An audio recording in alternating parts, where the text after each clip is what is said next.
बिखरते रिश्ते भाग दो। कल सुबह ही तो मैं अमृतसर एक्सप्रेस से यहाँ पहुँची थी। रजत की बहू मोनिका और दोनों बहनें दीदी आ गई कहकर मुझसे लिपट गई थीं। अब तो दीदी ही संभालेगी सब, हमसे तो कुछ भी नहीं होता, मोनिका और दोनों बहनें ने कहा। अम्मा ने उन्हें बुरी तरह डांट लगाई। रात भर सफ़र करके आई है लड़की, जरा कमर तो सीधी कर लेने दी होती। तीनों चुपचाप उठकर वहाँ से खिसक ली तो मैंने भी मन ही मन अम्मा को धन्यवाद दिया। सचमुच मैं बहुत थकी हुई थी, पूरी रात आँखों में काटी थी। अटैची में ज्वेलरी और हीरो का सेट था, जोखिम तो था ही। अखिलेश ने निकलते समय मुझे 10,000 रुपये की गड्डी थमाई तो उनसे मेरी झगड़प भी हो गई। अटैची बंद करते समय मैंने पूछा था, यह क्या है? रुपए हैं, शायद अम्मा को ज़रूरत पड़े। अब क्यों ज़रूरत पड़ेगी? रजत फाइनेंशियल एडवाइज़र हो गया है, अच्छा कमाता है, 3 मंजिला मकान है। पिछली बार गई थी तो बता रहा था ऊपर की दोनों मंजिलें किराए पर देगा, अच्छी आमदनी हो जाएगी। फिर भी उन्होंने मुस्कुराकर कहा तो मैंने गड्डी सहेज कर रख ली थी। अगले दिन सुबह से ही मैंने मुस्तैदी से हर काम का दायित्व अपने जिम्मे में ले लिया था।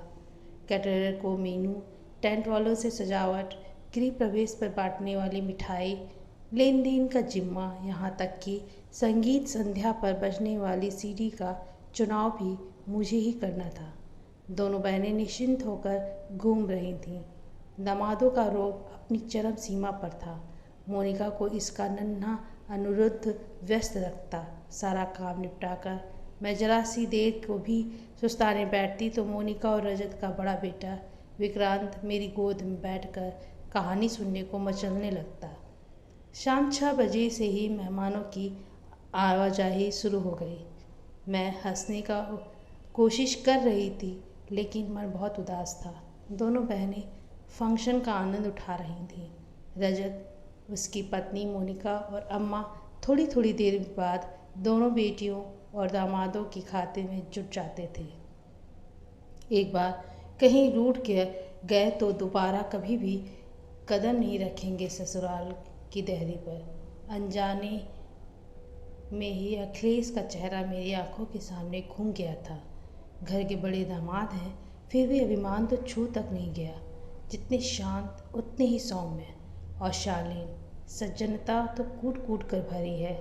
तभी तो अम्मा जब भी बुलावा भेजती है चली आती हूँ। फंक्शन समाप्त हुआ। देर रात तक गपशप का सिलसिला चलता रहा।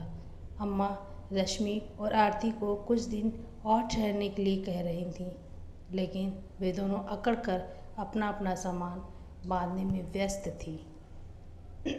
दोनों दामाद आराम कुर्सी पर बैठकर झूला झूल रहे थे। सब कुछ औपचारिक सा था। इस बीच अम्मा ने भारी नेंग के साथ साड़ियों और कुर्ते पजामे के डब्बे आरती और रश्मि को थमाए तो नन्हा विक्रांत मेरी साधारण सी कश्मीरी सिल्क की साड़ी देखकर उछल पड़ा। बड़ी बुआ की साड़ी गंदी है। बड़ी बुआ की साड़ी तो गंदी है। तेरी बड़ी बुआ तो बुद्धू है, जो दे दो चुपचाप ले लेती है, रजत ने हंसकर कहा तो मेरी आंखें नम हो आईं।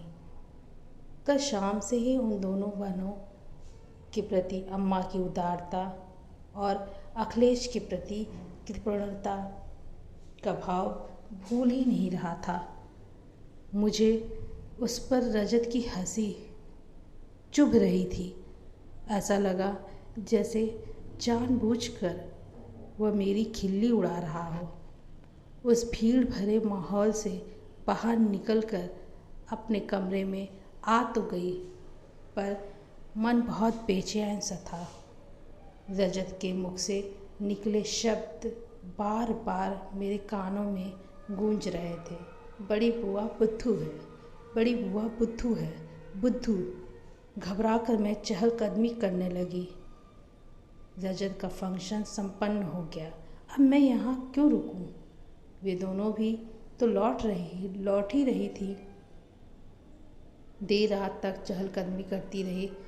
कमरे में नींद आँखों से कोसों दूर थी। अगली सुबह उठकर मैंने बैग में कपड़े ठूस लिए। और बाहर निकलकर बरामदे में आ गई।